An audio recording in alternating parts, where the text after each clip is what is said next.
I want to extend a welcome to all of our webinar participants.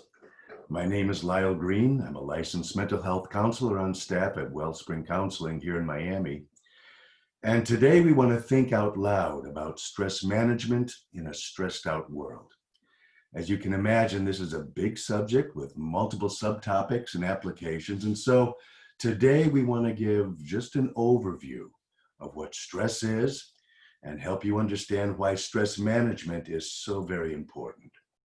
And then I want to invite you to join us for our 5-part weekly webinar course on this same topic that's going to be coming out a little bit later on this summer. You'll want to take note of that and we'll keep you posted. And that is where we'll be able to investigate this subject and related topics in depth and with much more application as we learn how to confront and how to manage our stress with such skills as emotional regulation, spiritual practices, making healthy lifestyle choices, rethinking our way to stress reduction, and then finally confronting our stressor, whoever he or she may be. And so our takeaway today is that with the right tools in hand, we can gain a sense of mastery over stress, which will have a positive effect upon our lives. Let's begin by clarifying some common terms. This becomes important as we get to the core of what stress really is and how we can minimize its effect on us. Sometimes the word stress is used generically to describe worry or anxiety or those feelings of frustration or being under pressure. And indeed, stress is related to all of these worrisome thoughts, anxious feelings. But here's the important distinction. Worry is psychological. Anxiety is psychological. And they find their respective homes in different parts of the brain. Worry sits up here in the thinking part of the brain, and anxiety resides in the emotional brain. But stress is different. Stress is not a thought. It's not an emotional feeling. Stress is a full body event in response to worry, in response to anxiety, and sometimes imagination's gone wild. Worry and anxiety are certainly implicated in the stress response, but stress is what our body does when we're faced with a challenge that we believe is dangerous, difficult, painful, or maybe unfair. And we wonder if, or we even doubt, that we have the ability and resources to effectively manage that stressor, whatever it might be. In a word, we begin to feel overwhelmed. And then to compound matters, in our modern world, unresolved stressors begin to mount up against us, one upon the other, and this causes a cumulative stress effect as we feel pulled in several directions all at one time. And then to make even matters worse, we begin to imagine more problems, more stressors waiting to ambush us right around the corner. Now, let's be a bit more precise here, because while stress gets a bad name, not all stress is bad. Let's differentiate between two kinds of stress. There's type 1 and type 2 stress. Type 2 stress is also referred to as chronic stress. And chronic stress is really what we're going to be talking about today. Now, type 1 stress is good stress. This can help us focus and perform at peak efficiency in difficult situations. We were designed for this type 1 stress. It's that, again, full body biological response. It's the stress we feel in the moment. But shortly after the stressor's gone, about 3 to 10 minutes in, our body returns to peace and calm. And actually, this kind of stress can boost our immune system. Let me give you an example. I'm out on the Palmetto Expressway here in Miami, and the gas gauge is on empty. I'm in rush hour traffic, and I don't know how long that little light's been on. And with each minute, I can feel my stress increasing. But then when I find the off-ramp and I find the nearest gas station, I start pumping my gas, I can start to relax. All is right with the world. I'm going to get home that night and not have to call a tow truck. This period of relaxation allows us to build up the physical and emotional reserves we need to meet the next challenge. And believe me, those next challenges are coming, but a little later on. Not so with type 2 stress. No, type 2 stress is typically what we think about when we say we are stressed. Another name would be chronic stress. We weren't designed to live with stress over a long period of time. In type 2 stress, our physical body is being assaulted by worries and anxious thoughts uninterrupted. If it's not one thing, then there's something else that's triggering us. Now, Minter and Elmhorst, in their textbook on psychology, refer to the cumulative effect of daily hassles. Now, let me show you how this works in terms of our physiology. Around the mid-1900s, Dr. Hans Selye, one of the first major researchers on stress, was able to trace what happens in our bodies when we're faced with a distressing situation. He called this sequence the general adaptation syndrome, and his research has profound insight on what happens to us when we're living in a state of chronic stress. Take a look at these two charts. What's the difference? They certainly start out alike, but note the end. If we're experiencing type 1 stress, when the stressor is resolved, we return to a state of peace and calm. If we're experiencing type 2 stress, we live in a state of chronic exhaustion. And according to Selye, this exhaustion stage, this is where we experience that prolonged secretion of stress hormones during this stage. And this can lead to the most harmful effects of stress. As stress persists, becomes chronic, our immune system begins to break down, compromising the body's ability to fight back on sickness and disease. And here's the sad fact. Chronic stress puts us at risk for such illnesses as the common cold and flu, or high blood pressure, heart disease, autoimmune disorders, and even some forms of cancer. And let me tell you what's so insidious about chronic stress. You can adapt and adjust to chronic stress over time to the point where you get used to it. You're not consciously even calling it stress anymore. But you need to know this. Your physical body is not getting used to it. Your body is keeping track of the stresses to which your conscious self has become accustomed, and your body is responding accordingly. And the interesting thing, according to our research, is that stressors don't have to be monumental to have this negative effect. Daily hassles are those irritations that intrude into our everyday lives. These are the annoyances that can build up upon one another over time and leave us feeling just as stressed as major life change events. So I want you to take a look at this chart and see if some of these hassles resonate with you. Which one resonates the most? Take a moment to rate each hassle on a scale from 0 to 3 and see what your top 3 hassles might be. 0, of course, indicating no hassle at all. 1 indicating a slight hassle, 2 indicating significant hassle, and 3 indicating an extreme hassle.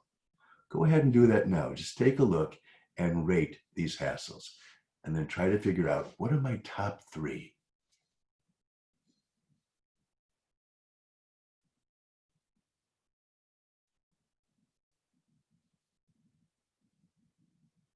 Time pressure, health concerns, social difficulties, family hassles, financial insecurity, those fiscal responsibilities. What about concern with weight or physical appearance? Maybe some of those generalized anxieties about the future. What's happening at work or school? that feel like pressure systems? What about misplacing or losing items like keys, wallets, glasses, and cell phones?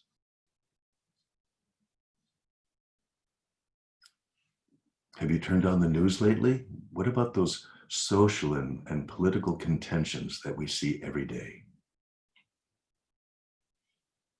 Crime?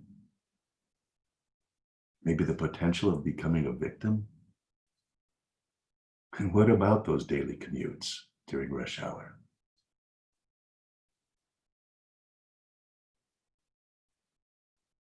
As you rate these, can you see maybe two or three that stand out as the daily hassles that stretch you out the most?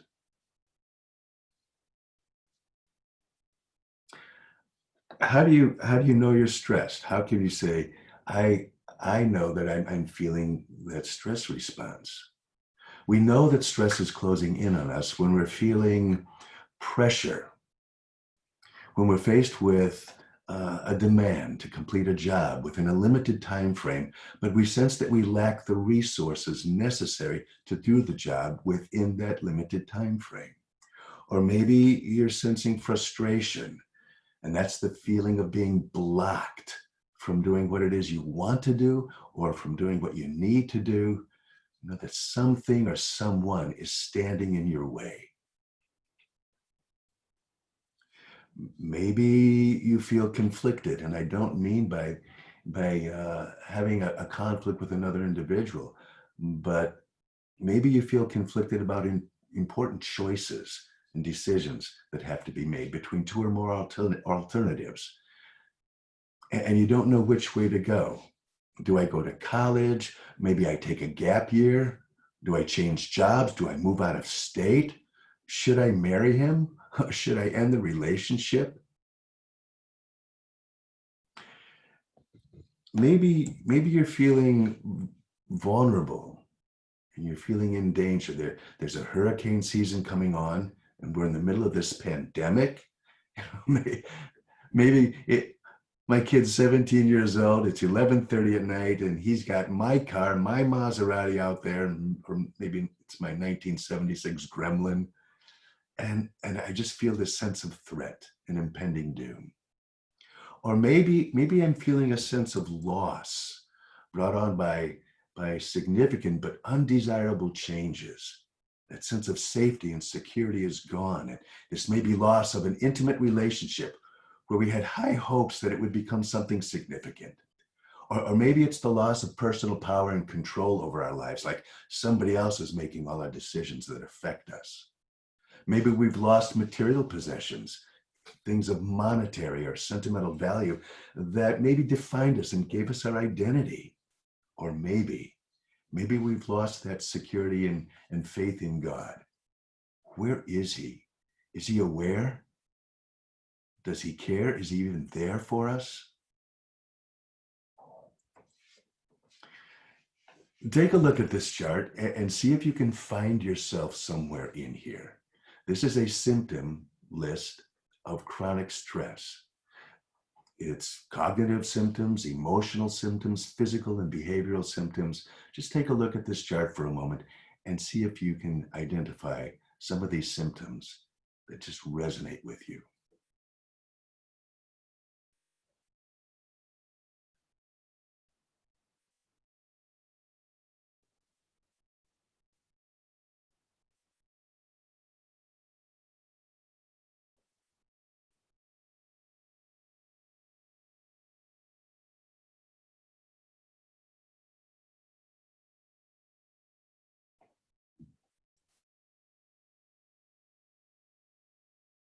Are you seeing any? As I look at this list, I can certainly identify with some of these.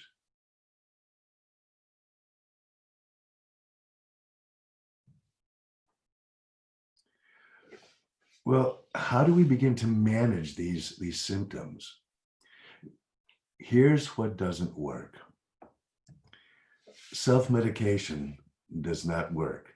As we become the pharmacist of our own brain chemistry, we may be using recreational drugs, or maybe we're drinking a little more alcohol than we used to. Maybe we're mixing and matching prescribed medications, sort of experimentally.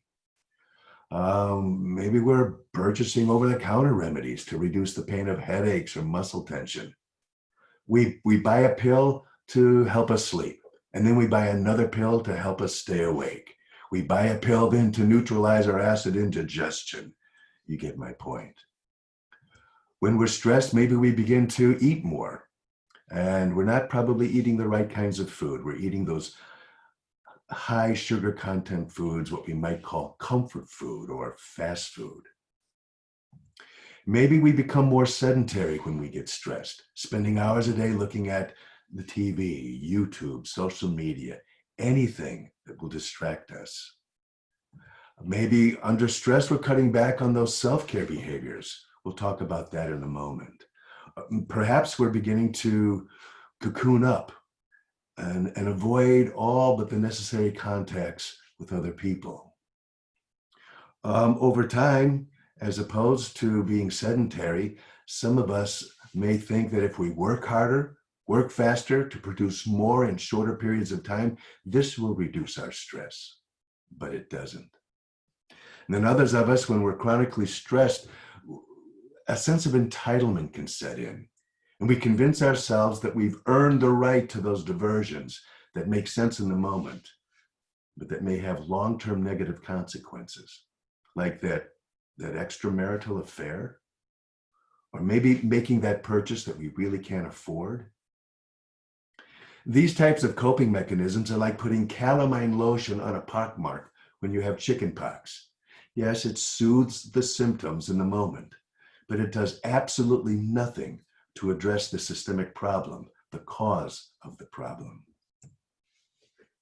So what does work? What are some effective stress management skills? How do we quiet our stress response when the world's caving in on us? Well, we do know that stress is an inevitable fact of life. Jesus said it this way. He said, in this world, you will have trials and tribulations. This is the same Jesus that said, but take heart, I have overcome the world. Job made this observation. Job, the oldest book in the Bible, and he said, man is born to trouble as the sparks fly upwards. And then one of the first laws of Buddhism says, all life involves suffering. So this is common knowledge across humanity. But here's what we need to know. And this is the good news. We can grow in our ability to handle distressing thoughts and anxious feelings. There are skills we can learn, skills we can integrate into our everyday life, where we eventually become stress-hardy individuals who see stresses as challenges and chances for personal growth rather than overwhelming threats. How much better to know that when we're stressed, we're in control of how we respond to those stressors, and to know that we have the resources, or we know how to get the resources to make personal choices that influence not just ourselves, but other people around us.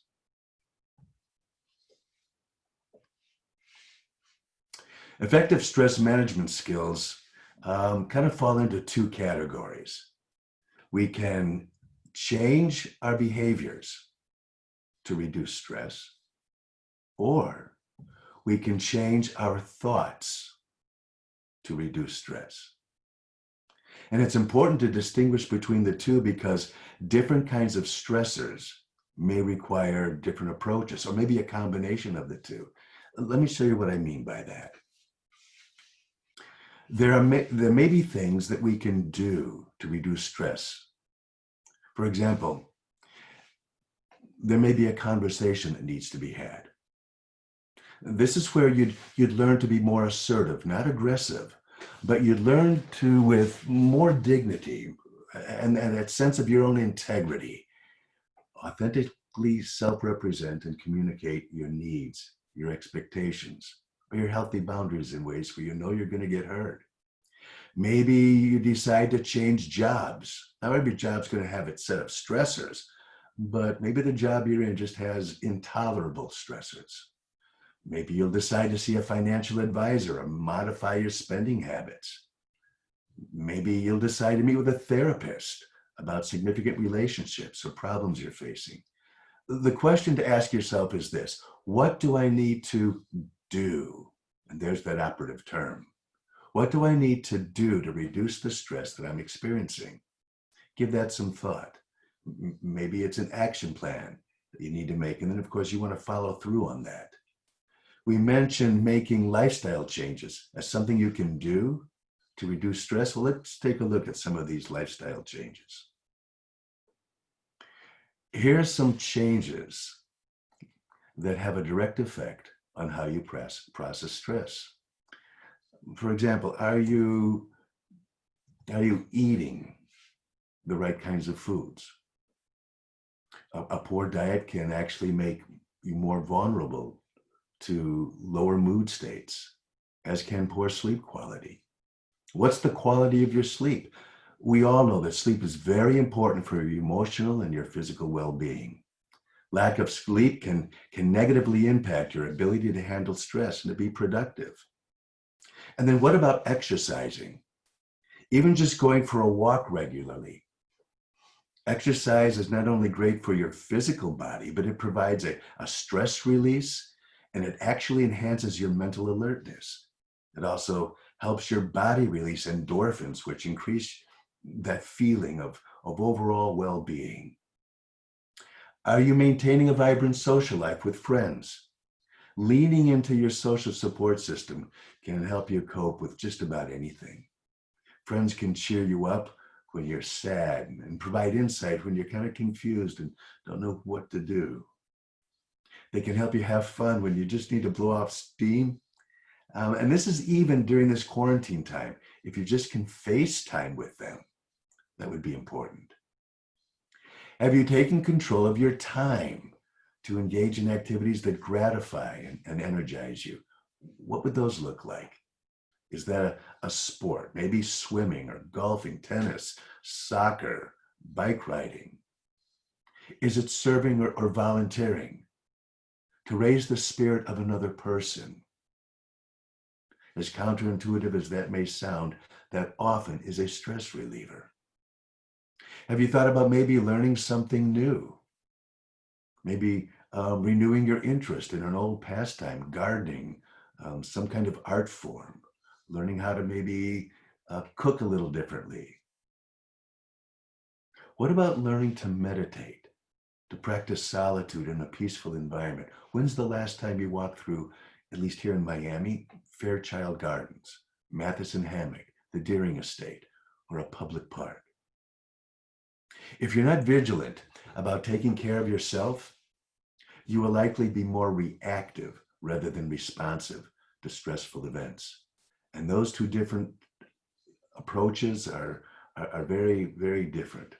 We'll go into detail in our follow-up series on the difference between reactivity and being responsive. And then here's a strategy. What about just taking a breath? Just breathe. Take a look at the next slide and let's follow the instructions. Sit comfortably, close your eyes, breathe in through your nose, breathe out through your mouth to just sort of slow your breathing down, and breathe in to a count of 4. Then pause a moment, breathe out to a count of 4, and then pause. And make sure that your breaths are smooth and steady and continuous. I call these the big belly breaths, BBB, because they're not very pretty, but right now nobody's looking at you. And this is something you can do anytime, anywhere on your own, and it really does reduce stress. Let's give it a try right now. Breathe in through your mouth, count of 4, out through your mouth to the count of 4. Let's do this about 2 or 3 times.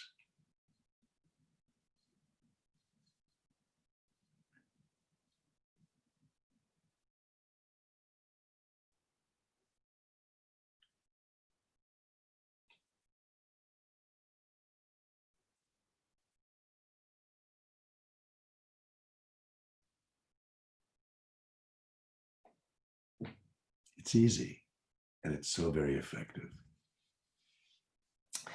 Lastly, Are you staying spiritually connected? To reduce stress, you're going to want to nurture and maintain your spiritual life. Research has shown that a lifestyle that includes spiritual formation is generally more peaceful. And this is because people of faith, they have more social support. They do life within community of fellow believers. People of faith find meaning and purpose through prayer and communing with God. And this transcends those stresses and pressures of the everyday world. People of faith often have a healthier lifestyle as well. And people of faith learn how to seek and grant forgiveness. And that indeed is a stress reducer. Well, we said there are two ways to reduce stress, changing maybe what we do, and then also we can change our stress response by changing how we think. Changing thoughts is a second approach to reducing stress. And the premise behind this strategy is that our thoughts, not external circumstances like people or events, are the cause behind our stress response. Our thoughts run the show. What we believe is the most important and powerful thing about us, because we organize and conduct our lives around what we believe. And the truth is, my friends, though we take them at face value, our thoughts and beliefs can be misleading. We can believe anything. How many rods do you see? Count them. Are you sure? 3 or 4? You see, our thoughts and our beliefs can keep us stuck in chronic stress.